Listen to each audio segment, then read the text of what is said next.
Bonjour à tous, donc bienvenue sur cette vidéo. Si vous êtes ici, c'est certainement que vous êtes Verseau, donc vous le savez certainement que vous avez le soleil en Verseau et c'est ce qu'on va regarder dans cette vidéo pour l'année 2023 en fonction de la position de votre soleil au moment de votre naissance. Alors, juste un petit bémol, je vous rappelle qu'il y a 10 planètes dans un thème, votre soleil est dans un signe, mais vous avez certainement plein d'autres planètes dans d'autres signes et certainement votre ascendant qui n'est pas dans le même signe non plus.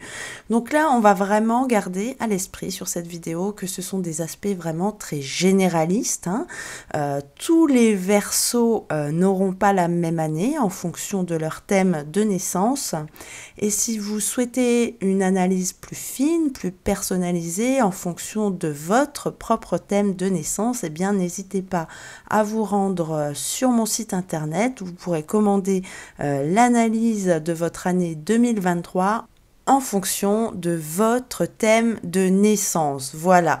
Donc je vous propose de commencer. On garde bien à l'esprit que c'est une vidéo d'ordre général et on va regarder la carte du 1er janvier pour voir un petit peu l'ambiance du début de l'année. Donc, on va commencer par la planète qui se trouve dans votre signe. Forcément, c'est Saturne. Elle y est depuis fin 2021. Et généralement, quand Saturne est dans votre signe solaire, elle vous apporte de la stabilité et vous êtes bien ancré dans la réalité. Vous voyez vraiment les choses telles qu'elles sont. Donc ça, voilà, donc ça c'est généraliste, hein, bien sûr, en fonction de votre thème, ça peut changer.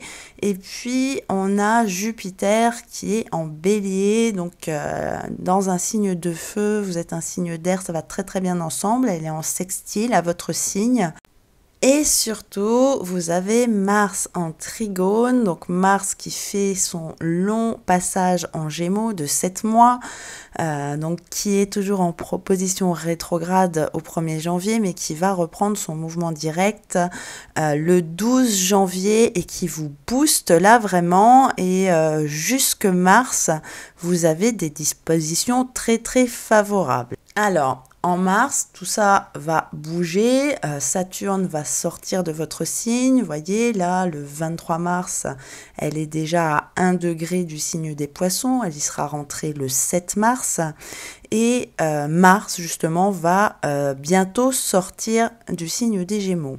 Par contre là, je vous ai mis la carte du 23 mars, parce que c'est une date très très importante pour vous. Regardez, Pluton fait sa première incursion dans votre signe, les Verseaux.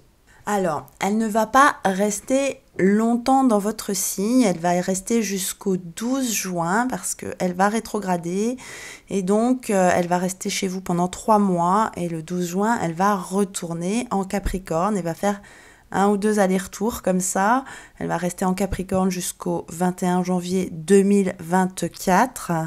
Et après, elle va encore faire 2 ou 3 allers-retours et puis elle va ensuite s'installer en Verseau jusque 1944. Alors Pluton, vous le savez, c'est une planète lente et elle agit surtout au niveau collectif. Alors le fait qu'elle soit dans votre signe, ça ne veut pas forcément dire que tout le monde va être impacté.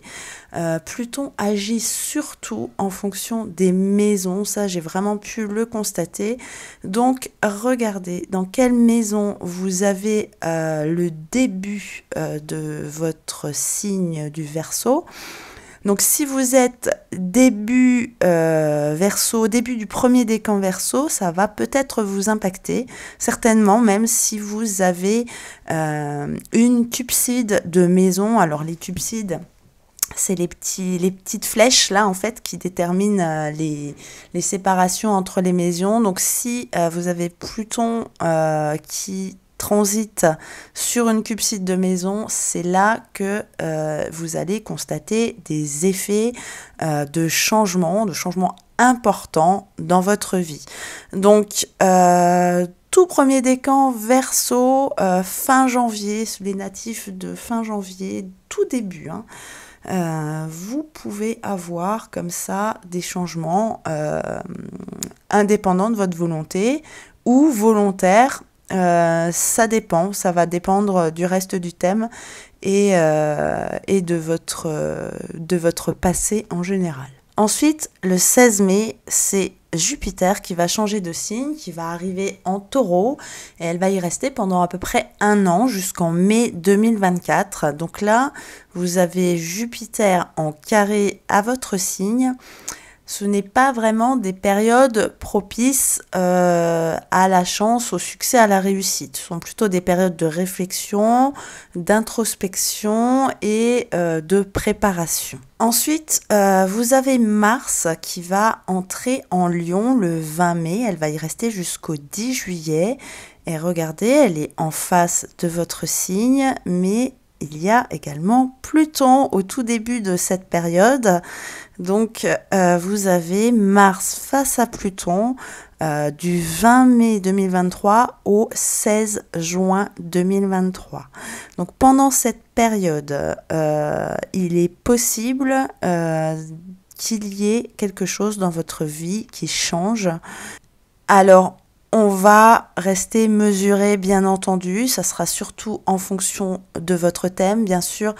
Ça peut être des changements plus radicaux pour certains que pour d'autres, en fonction des maisons.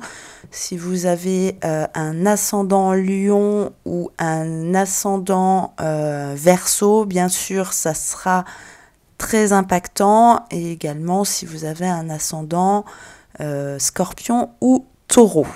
Ensuite, pour l'été, la fin de l'automne, c'est une période un petit peu de calme, j'ai envie de dire le calme avant la tempête, parce que fin octobre, à partir du moment où Mars sera arrivé dans le signe du Scorpion, donc mi-octobre et jusque fin novembre, il va y avoir des grosses oppositions. Donc là, je vous ai mis la carte du 29 octobre, c'est la pleine lune. Regardez, là, on a conjonction Mars-Mercure avec le Soleil.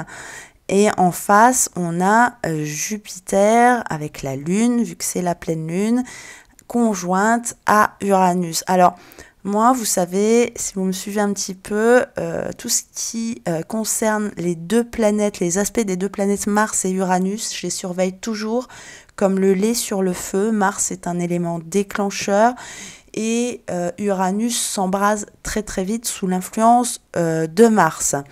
La Lune est également un élément déclencheur. Alors, en quoi vous êtes concerné? Vous allez me dire, il n'y a pas de planète dans votre signe. Eh bien, c'est que vous êtes en carré de toutes ces planètes et vous serez forcément impacté d'une manière ou d'une autre. Vous aurez sans doute du mal à choisir un positionnement.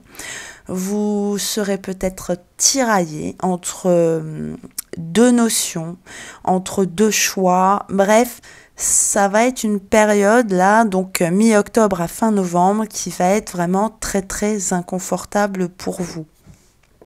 Alors, je vous rappelle quand même que toutes les périodes inconfortables sont des périodes qui nous font avancer. Et il y a certainement quelque chose à faire à ce moment-là, soit pour comprendre des choses, ou soit pour comprendre qui vous êtes. Il faut savoir que cette position risque d'impacter le monde globalement. Hein. Là, on a une planète collective, une semi-collective, et eh bien, ça risque de chambouler tout le monde. Et vous, en premier, et vous êtes là donc en carré pour trancher et pour décider de quel côté vous souhaitez vous battre. Et puis au mois de décembre, tout ça va se relâcher, on va recommencer à respirer un peu. Voilà, sur la carte du 31 décembre, à la fin de l'année, on n'est pas trop mal, il n'y a pas d'aspect bénéfique certainement, mais en tout cas pas d'aspect de tension, et donc ça c'est déjà bien. Donc vous allez pouvoir ressouffler après l'année 2024 sera aussi peut-être un peu secoué lorsque Pluton va revenir le 24 janvier dans votre signe. Et voilà, donc on en arrive déjà à la fin de cette vidéo. Si vous avez aimé, n'hésitez pas à la liker, à partager, à mettre un petit commentaire et à vous abonner à la chaîne si ce n'est pas déjà fait. Voilà, elle était un peu plus longue que les autres, cette vidéo, mais c'est normal. Pluton qui rentre dans votre signe, ça n'arrive pas tous les ans. Donc c'est vraiment un fait important pour vous, les Verseaux, qui devait être signalé. Voilà, bah écoutez, sur ce, je vous laisse. Je reste à votre disposition si vous avez des questions. Et je vous retrouve très très bientôt pour des nouvelles analyses. À bientôt.